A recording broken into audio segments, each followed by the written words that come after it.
¿Cuántos necesitamos oír la voz de Dios? ¿Trajeron la Biblia?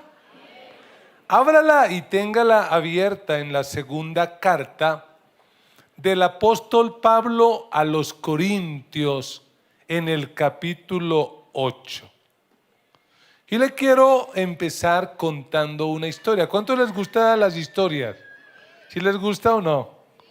A veces los he oído ahí en café y me dicen, ay, esas historias que el pastor cuenta tan charras.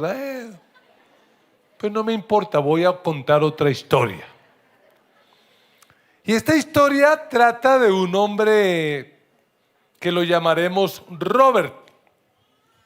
Robert se está recuperando de una cirugía de corazón abierto. Está en ese proceso de la recuperación, lo han mandado a caminar por el parque, está caminando. Y mientras él está por allá en el parque, su esposa recibe una llamada, pero una llamada verídica, porque a veces hay llamadas de llamadas. Resulta que el almacén de cadena donde ellos han comprado tantos años, han hecho una rifa. Y vaya suerte de este hombre, se ganó el premio mayor, 1,000 millones de pesos, un poquito más de $200,000 para los que nos siguen en el mundo fuera de Colombia. Entonces la esposa se preocupa porque dice, ¿cómo le doy la noticia? Porque es una noticia que lo va a impactar y el hombre puede morir. Pero ella dice, no, yo no estoy sola, voy a llamar a mi pastor. Y llama al pastor y le cuenta la situación. Pastor, ¿será que me puede ayudar? Y el pastor dice, pero por supuesto. Así que en menos de una hora el pastor está allí en la sala, sentado con la esposa y con Robert. Pero hay que darle la noticia, así que ¿cómo lo hace? Y el pastor le dice, bueno, hermano Robert, ¿cómo va la recuperación? ¿Cómo va el proceso? ¿Cómo va por aquí y ahí? Y de repente el pastor le dice, mira Robert, necesito un consejo. ¿Puedes ayudarme? Y Robert dijo, claro, pastor, cuénteme. Y le dijo, mira, supongamos que tú te ganaras 1,000 millones de pesos. Supongamos. ¿Tú qué harías? Y Robert, sin pensarlo ni un momento, dice, pastor, indudablemente la mitad de esa plata la daría para la iglesia. Y el pastor sufrió un infarto y se murió. Porque el pastor no se imaginaba semejante ejemplo de generosidad. Y así he titulado este mensaje para que lo recuerde. Ejemplo de generosidad. Y antes de leer el texto, pues hay que entender el contexto. Pablo, cuando escribe esta segunda carta, pues entre otras cosas lo hace porque la iglesia madre, es decir, la iglesia de Jerusalén, está pasando por unos serios problemas financieros. Y entonces Pablo le escribe a las cartas que él ha fundado, a las iglesias que él ha fundado, les escribe una carta. Les escribe cartas a esas iglesias y le dicen, hey, es tiempo de ayudar a la iglesia madre. Que Dios nos guarde. Es como que un día esta iglesia estuviera en crisis y tuviéramos que decir a las iglesias que hemos plantado, por favor, ahora devuelvan y ayúdenos con algo. Y las iglesias han respondido, pero ¿sabe qué es lo triste? Que los corintios, aunque son una iglesia fuerte financieramente, tienen un problema, y es que al parecer son tacaños.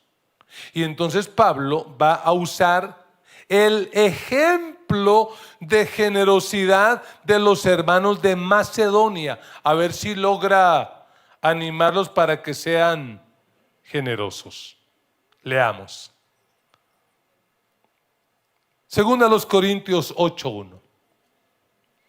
Ahora, hermanos, queremos que se enteren de la gracia que Dios ha dado a las iglesias de Macedonia.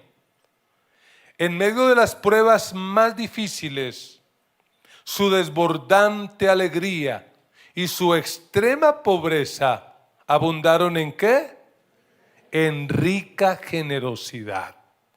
Soy testigo de que dieron espontáneamente tanto como podían y aún más de lo que podían, rogándonos con insistencia que les concediéramos el privilegio de tomar parte en esta ayuda para los santos. Incluso hicieron más de lo que esperábamos, ya que se entregaron a sí mismos, primeramente al Señor y después a nosotros, conforme a la voluntad de Dios. De modo que rogamos a Tito que llevara a feliz término esta obra de gracia entre ustedes, puesto que ya había comenzado. Lea conmigo el 7. Pero ustedes, así como sobresalen en todo, en fe, en palabras, en conocimiento, en dedicación y en su amor hacia nosotros, procuren también sobresalir en esta gracia de dar.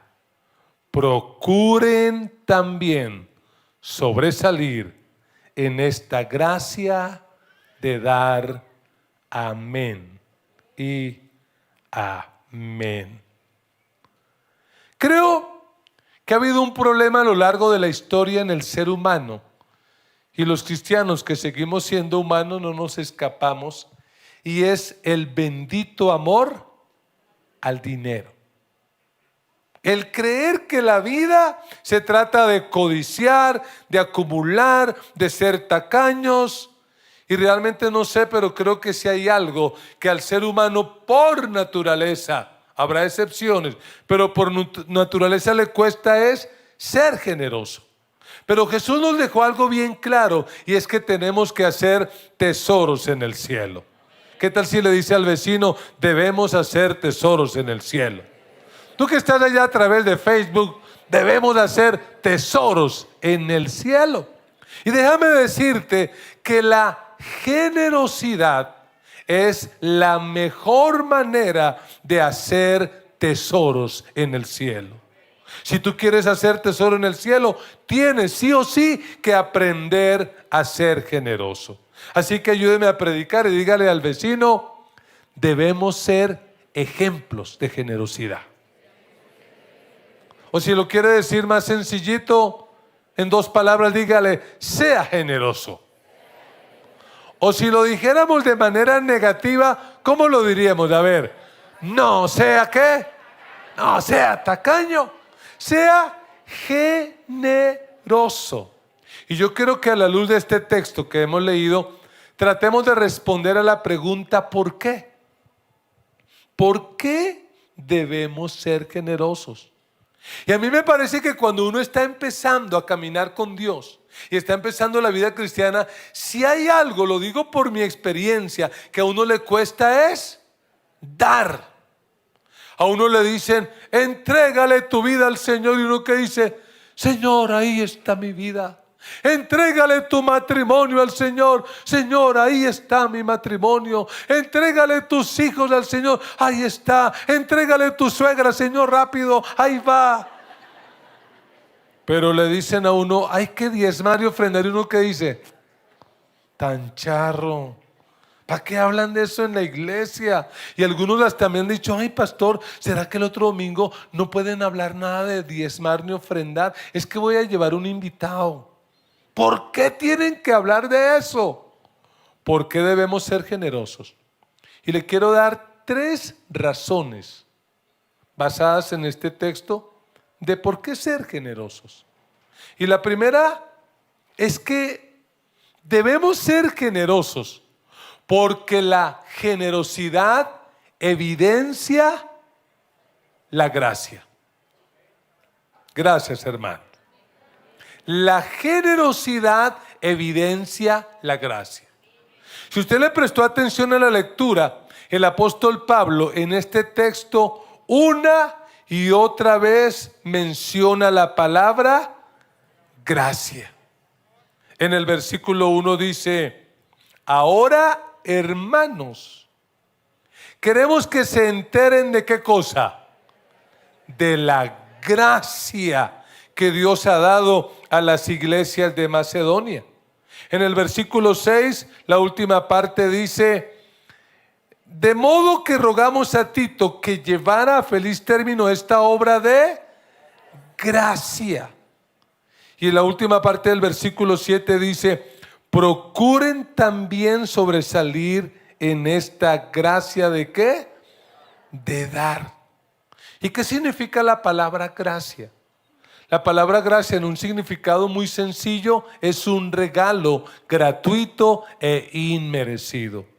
Y yo no sé lo que usted piense, pero yo creo que absolutamente todo lo que somos y todo lo que tenemos es por la gracia de Dios. Si estamos en esta mañana, en este lugar, no es porque lo merecemos, es por la gracia de Dios. Y lo que dice Pablo es que estas iglesias de Macedonia, que en esencia eran tres: Filipo, Tesalónica y Berea. Si usted le prestó atención a la lectura, eran iglesias que en su aspecto financiero eran pobres. Y además de pobres, lo que dice es que estaban pasando por mucha tribulación. Es decir, estas iglesias tenían razones de sobra para decir: mira, Pablito, quisiéramos ayudar a los hermanos de la iglesia madre, pero nosotros también estamos mal, no tenemos, así que por favor, Pablito, no nos metas en ese proyecto porque no podemos. Pero no, lo que dice es que ellos vieron esto no como una carga, sino como una gracia. Y es que déjame decirte algo: la generosidad lo que demuestra es que una persona realmente ha entendido y ha tenido un encuentro con la gracia de Dios. Lo que yo te quiero decir es que gracia, como ya te lo dije, es un regalo gratuito e inmerecido. ¿Podemos pagar la gracia? No. De hecho, la gracia es el acto soberano de Dios que hace para salvarnos. Dios vio que nosotros no podíamos pagar la salvación, no nos la podíamos merecer, así que Él decidió de manera voluntaria regalárnosla. Cuando usted y yo damos, lo que estamos diciendo es: yo he conocido la gracia de Dios. Yo sé lo que es la gracia, porque la Biblia dice: de gracia recibieron, pues den de gracia. Ellos hubieran podido tener razones para no hacerlo, hacer lo que muchos hacen hoy en día. ¿Por qué no dan? Pastores, que somos pobres. ¿Por qué no dan? Es que tengo deudas. Es que estoy pasando por un mal momento, pero cuando salga de esa situación voy a empezar a dar. La prueba es que nunca lo harán. Nunca lo harán. ¿Y cómo lo hicieron? Si usted mira el versículo 3, Pablo dice: soy testigo de que dieron obligadamente, manipuladamente, ¿sí? ¿Cómo lo hicieron? Espontáneamente. Si usted tiene en su mano la Reina Valera dice: lo hicieron con agrado. La Nueva Traducción Viviente dice: lo hicieron por voluntad propia. ¿Por qué hay personas que les cuesta trabajo hacerlo, dar? Sencillamente porque no han conocido la gracia. Y algunos hasta argumentan: no, pastor, es que nosotros ya no estamos bajo la ley, estamos bajo la gracia. Déjame decirte que sí y no. Déjame decirte que en la ley se daba el diezmo y se daba por una carga, por obligación. Ahora lo que nos muestra la Biblia es que en el Nuevo Testamento la ley se quedó corta, porque el diezmo es la norma mínima. Ay, pero pastor, yo creo que al Señor eso no le importa. Mire, cuando termine el culto, vaya a su casa y lea Lucas 21. Allí se habla del relato de la viuda pobre. Y lo que dice la Biblia es que Jesús fue al culto y se paró justo en donde la gente daba plata. Y estaba allí, y probablemente muchos ricos daban plata y algunos hasta hacían sonar la trompeta y la gente aplaudía. ¡Wow! ¡Qué generosos! Pero de repente apareció una viuda pobre que colocó en la ofrenda 2 moneditas. Y cuando Jesús se quedó mirando a esta mujer y lo que dio, porque Dios ve lo que tú eres y lo que tú das. ¿Y qué dijo Jesús? Muchachos, vengan, les cuento algo. Esta viuda pobre echó más que todos los demás. Y me imagino a los discípulos diciendo, uy, el Señor es bueno para hacer milagros, pero para la matemática sí es malito, ¿cómo que echó más? ¿Y qué dijo Jesús? Sí, porque los demás, aunque echaron abundante, ¿sabe qué echaron? Echaron de lo que les sobraba. Pero esta mujer, esta viuda pobre, echó de lo que tenía. ¿Y qué echó? ¿El 10%? ¿El 20%? ¿Cuánto echó? Todo. Eso se llama gracia. ¿Por qué debemos ser generosos? Porque la generosidad evidencia sencillamente la gracia. Ojo con el versículo 4, vaya al versículo 4. Y antes de hacer el versículo 4, yo le quisiera hacer una pregunta a usted. Y no la responda levantando la mano ahí en el corazón. ¿Tú das? Y si das, ¿qué das? ¿De lo que te sobra? ¿O qué das? Y mira el versículo 4. Pablo dice que estos hermanos pobres de Macedonia tuvieron una actitud. ¿Y cuál fue? Rogándonos con insistencia que les concediéramos el privilegio de tomar parte en esta ayuda para... ¿Qué hicieron los hermanos de las iglesias pobres? Rogaron. Permítame usar la imaginación. Tal vez Pablo, cuando pide la ofrenda para la iglesia madre, dice, por favor, los hermanos de Corinto, den. Los de allá, den. Pero ¿qué les dice a ellos? Bueno, hermanos, ustedes sí entendemos que no, porque pues son pobres y la están pasando mal. ¿Y qué dijeron estos hermanos? No, Señor. A nosotros no nos va a excluir. A nosotros nos deja dar. Porque para ellos, ¿qué era el dar? Era un privilegio. Ellos rogaban para que les permitieran dar. Hay algunos que ruegan para que en el culto no recojan ofrendas. Ay, ojalá hoy se les olvide. Ay, ojalá hoy no pidan nada. Y lo interesante es que Pablo no tuvo que rogarles. Ellos le rogaron a Pablo. Mire, solo un tipcito. Un verdadero hombre de Dios, una verdadera mujer de Dios, jamás manipulará y rogará a la gente para que dé. Si usted no quiere dar, usted y Dios, allá usted con el Señor. Pero los que han conocido la gracia de Dios, es inevitable. ¿Qué van a hacer? Van a dar. Vamos al segundo punto. ¿Por qué debemos dar? ¿Por qué debemos ser generosos? En segundo lugar, porque la generosidad estimula a otros. La generosidad estimula a otros. Y permítame explicar este punto con algo muy cotidiano.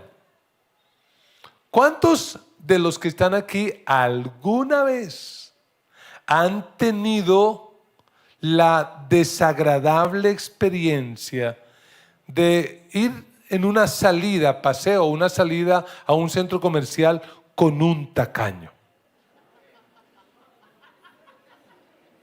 Y yo le pregunto, El tacaño, ¿cómo nos vuelve? ¿Cómo nos vuelve? Tacaños. Porque usted va con él y usted invita y usted ve que el otro teniendo plata no invita. ¿Usted qué dice? Pues yo no voy a dar. No. El tacaño nos contagia, nos vuelve tacaño. Pero ahora planteemos una escena más amable. ¿Cuántos han salido con un generoso? ¿Cómo nos vuelven los generosos? Porque usted lo está invitando cuando ¡pum! Ya pagó usted y dice, hombre, no. Si yo era el que iba a pagar, yo pago. Y la próxima otra vez. Hasta que el punto, ¿cómo se vuelve usted? Dice, no, la próxima vez yo pago. El generoso nos vuelve generosos. ¿Y sabe lo que está haciendo Pablo aquí? Como un buen maestro, está utilizando el ejemplo de generosidad de los macedonios, a ver si los tacaños de Corinto empiezan a dar. ¿Cuántos quieren que sus generaciones, sus hijos y sus nietos sean bendecidos financieramente? Enséñeles a dar. Sea un ejemplo para ellos en eso. Cuando usted es generoso, eso lo va a estimular a él. Que sus hijos pregunten, papá, ¿y para qué metes esa plata en ese sobre? ¿O por qué haces esa transferencia? Y tú le digas, porque sencillamente todo lo que tengo se lo debo a Dios. Y lo que yo le pudiera dar al reino de Dios es muy poco comparado con lo que Él me da. Que tengamos fama de generosos y no fama de... Ay, mi papá para que nos dé la herencia toca esperar que se muera. No sé por qué lo dije, pero ya lo dije. Pero si usted es un hombre bendecido, dele herencia a sus hijos en vida. Ya lo dije, no estaba en el proyecto, pero ya lo dije, hermano. Mire, hay un texto bíblico que usted sabe que a esta iglesia la marcó para siempre en el año 1993. En el año 93 teníamos un grupito de personas pequeñas, nos reuníamos allá en la calle 38, pagábamos 80,000 de arriendo. Un día un hermano me dijo, pastor, ¿usted pagaba arriendo? Y le dije, no, yo pagaba llorando. ¿Usted paga arriendo? No, uno nunca paga arriendo. Uno paga llorando. Y yo pagaba 80,000 y a veces no había la plata para eso. Y ustedes saben la historia, yo pensé en renunciar al ministerio y dije, el pastorado no es para mí. Pero en medio de esa búsqueda de Dios, Dios me dejó ese texto, Sofonías 3:12, recuérdelo. ¿Qué dice ese texto? Y dejaré en medio de ti un pueblo humilde y pobre, el cual confiará en el nombre de Jehová. Yo oraba para que la iglesia creciera y decía en mi mente, la única forma de crecer es que llegue gente rica, gente con mucha plata, pero me di cuenta que no era así. Dios me dijo, no, será a través de un pueblo humilde y pobre. Y yo hasta le peleé a Dios porque dije, ¿cómo que con un pueblo humilde y pobre? Y Él me dijo, la última parte del versículo, es que tú les vas a enseñar a confiar en mí. Y el Señor me dijo, libera a ese pueblo de la pobreza. ¿Y cómo lo vas a liberar de la pobreza? Le vas a enseñar a confiar en mí, liberarlo de la pobreza. Y hoy puedo decir, después de tantos años, que de ese pueblo humilde y pobre, Dios ha levantado un pueblo grande y bendecido por el Dios del cielo. Gente empresaria, gente influyente, gente que marca el destino de la sociedad. ¿De dónde surgieron? De un pueblo humilde y pobre. Pero ¿qué tuvieron que aprender? A dar. Mira, grábate esto en la cabeza. Grábatelo. Si tú quieres perpetuar la pobreza de alguien, dedícate solo a darles. Y Dios nos ha colocado a ser pastores en barrios pobres. Y sí, les damos, pero de vez en cuando, ¿qué tenemos que decirle? Hey, ya no más dar. Ahora tú tienes que empezar a dar. ¿Por qué? Porque la generosidad rompe con la miseria. La generosidad rompe con la pobreza. Por eso, esos proyectos de gobierno que vienen simplemente a ofrecer que le van a dar a la gente subsidio, a mí personalmente no me convencen. Porque lo que necesita nuestra gente para liberarse de la pobreza es oportunidades de estudiar, de trabajar, de progresar, de levantar empresa. Así se levanta una nación. gente que sea generosa. Y me siento feliz de ser el pastor de esta iglesia. Una iglesia levantada a pulso. Una iglesia que sí o sí ha aprendido a confiar en Dios. Porque déjame decirte algo, cuando uno da, lo que está demostrando es que confía en Dios.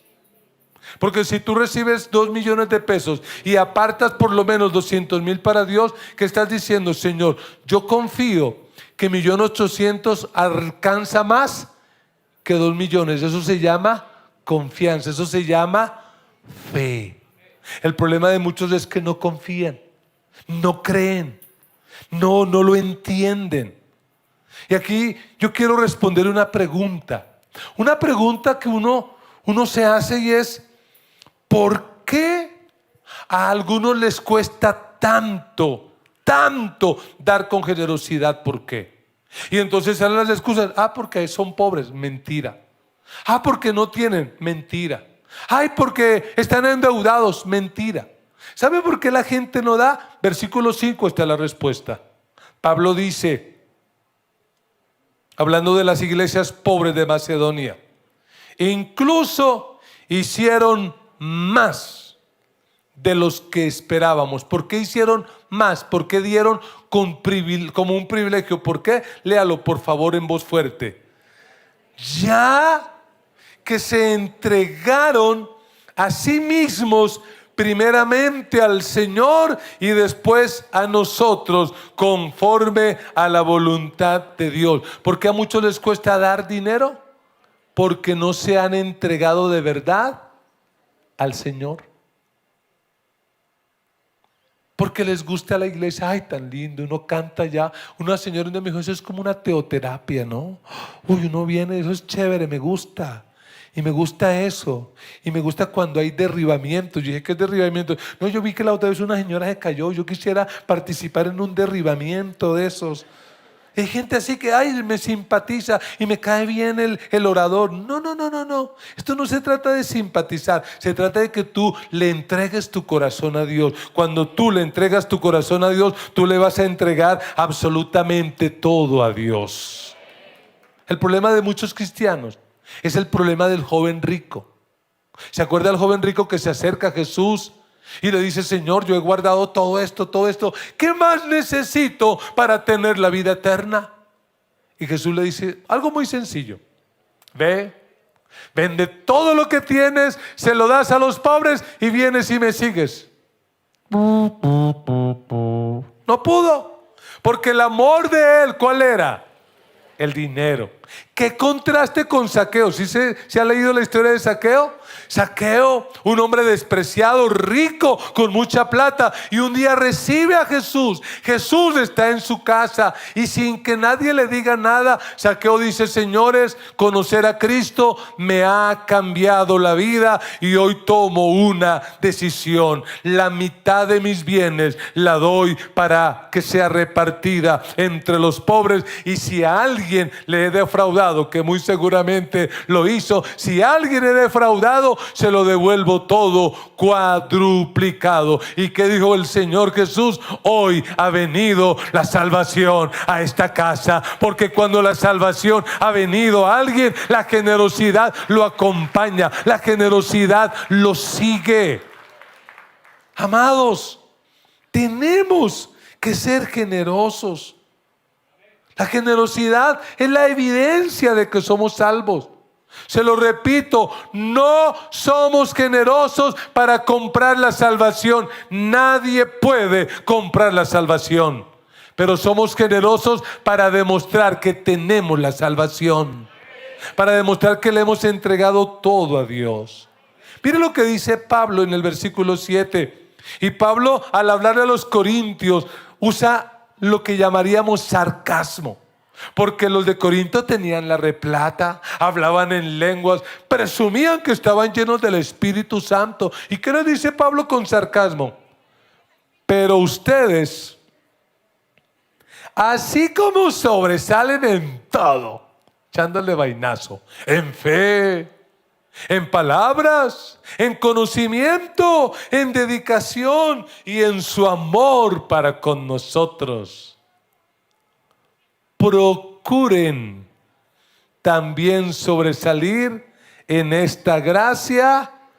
Lo que les está diciendo es, muchachos, son llenos del Espíritu Santo, son salvos, que se les note. ¿Cuántos quieren influenciar a sus generaciones? ¿Cuántos quieren que sus generaciones financieramente vivan mejor de lo que a usted y a mí nos ha tocado vivir? La clave es una palabra, anótela: comodidad. Esa es la clave, comodidad. Pero no es la palabra completa, permítame desglosar esa palabra. ¿Qué hay que decirle a nuestros hijos? Comodidad.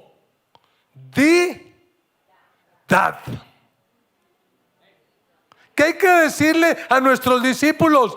Ponernos como ejemplo. ¿Y qué les decimos? Comodidad.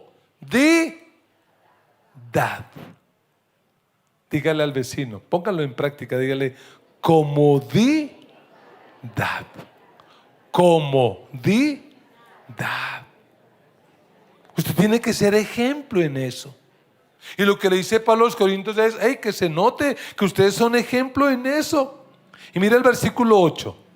Este se pone mejor. Porque Pablo dice: no es que esté dándoles órdenes, sino que quiero probar la sinceridad de su amor en comparación con la dedicación de los demás. ¿Eso es una orden? ¿Qué es lo que dice la gente allá afuera? A usted, su pastor, lo obliga a diezmar. Ay, ojalá tuviera yo ese poder. No lucharía tanto con tantos proyectos. Imagínese yo obligándolo: usted a partir de este mes diezma, sí o sí. Solamente con pensar de hacerlo, más de uno que va a decir: pues no lo hago, ¿y qué? ¿A mí qué me importa? No, esto no se trata. Pablo dice: mire, esto no es de dar órdenes. De esto no se trata. Porque si yo diera órdenes, sería algo impuesto. ¿Y qué es lo impuesto? ¿Lo impuesto es agradable? Porque es impuesto. ¿Cuántos aquí pagan impuestos?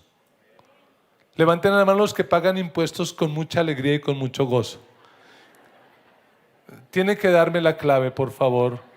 Ahora que termine el culto, ore por mí, porque este pastor es medio descarriado, y a mí cuando me llegan los impuestos yo digo: a saber qué van a hacer con esa plata por allá, irse a pasear, a visitar al Papa, a saber en qué gastará la... Bueno, no, dije que no iba a hablar de política, ¿cierto?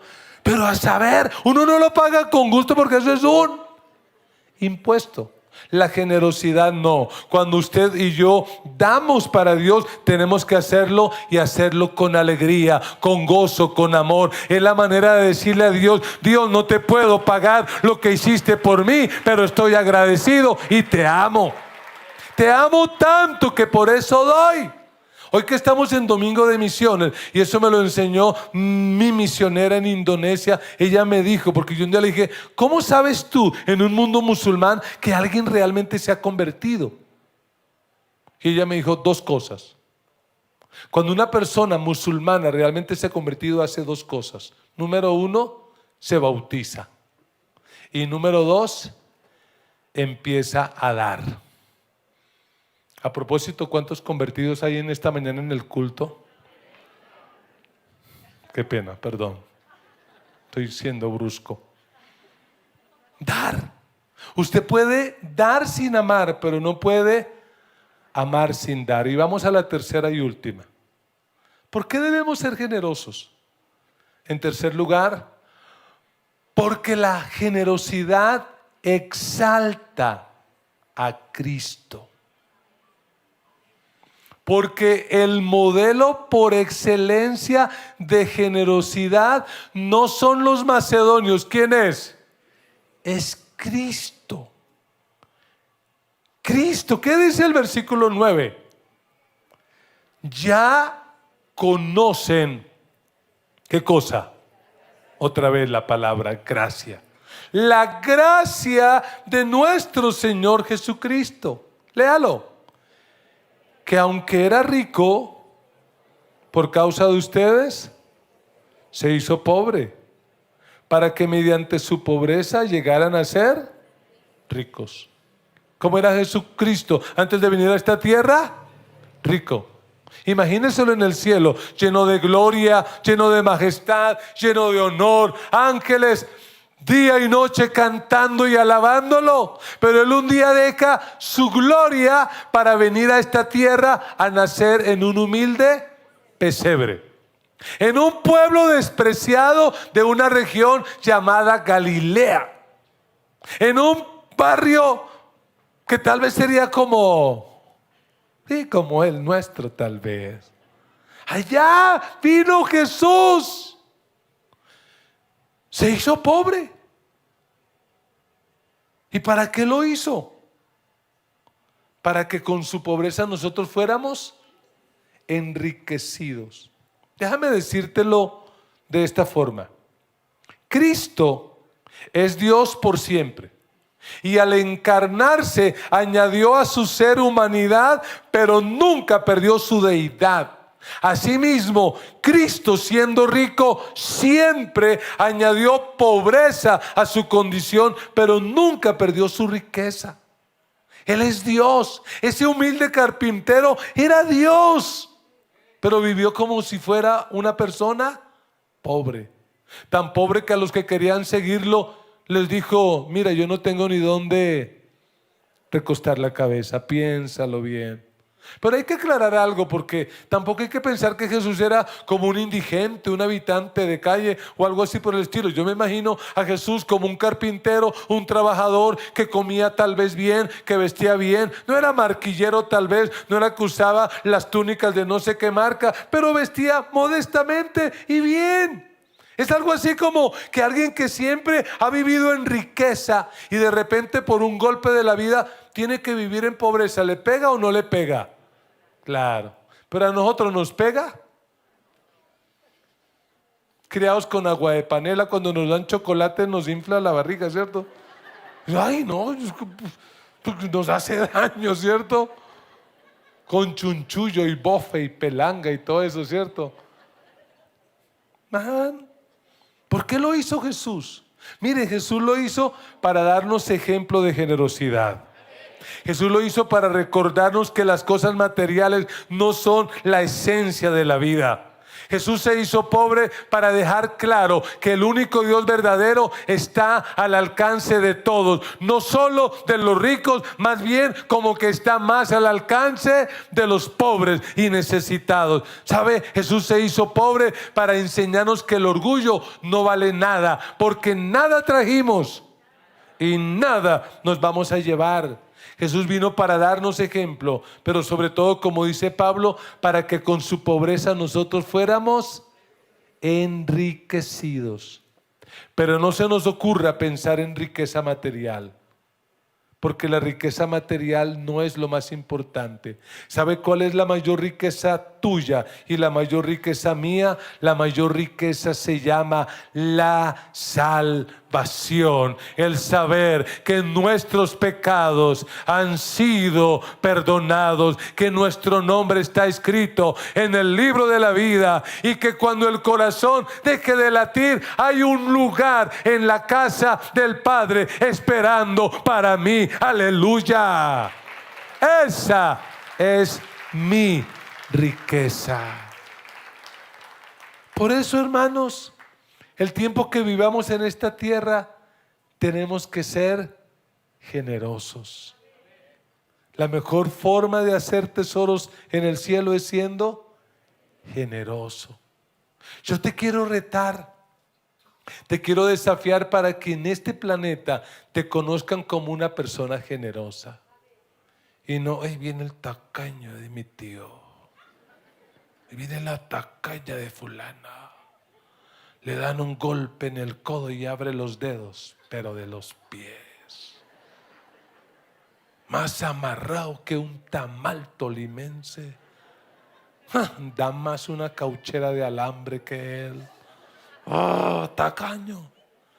No, que usted y yo seamos conocidos como personas generosas. A propósito, si te ganaras 1.000 millones de pesos, ¿qué harías? Me gustaría saber tu respuesta. Si te ganaras 1.000 millones de pesos, ¿qué harías? ¿Sabe? Yo ya sé la respuesta. Si te ganaras 1.000 millones de pesos, harías lo mismo que haces hoy con lo que te ganas. Porque eso no cambia nada. Si tú no eres fiel en lo poco, mira, te lo coloco así. Si te da dolor y pesar sacar del salario mínimo 130,000 para darlos para el Señor, imagínate ganando 13 millones. A la hora de firmar ese sobre, el infarto y hasta ahí llegó. Colóquese de pie, vamos a orar. Y vamos a pedirle al Señor que nos ayude a ser generosos. Piensa en esta hora, ¿cuál va a ser tu respuesta a esta palabra? ¿Qué decisión vas a tomar? ¿Qué compromiso? ¿Qué cambio harás? No hay excusa para no dar. No hay excusa para no hacerlo. Si no lo haces es porque tal vez no has entregado tu vida a Dios. Pero tampoco des por obligación. Tampoco des por trueque, como algunos falsos profetas por ahí manipulan a la gente, que hay que comprar el milagro y que hay que comprar cosas. No. Damos por amor. Damos por gratitud. Damos porque este mundo necesita conocer el mensaje de Jesús. Por eso tenemos que dar.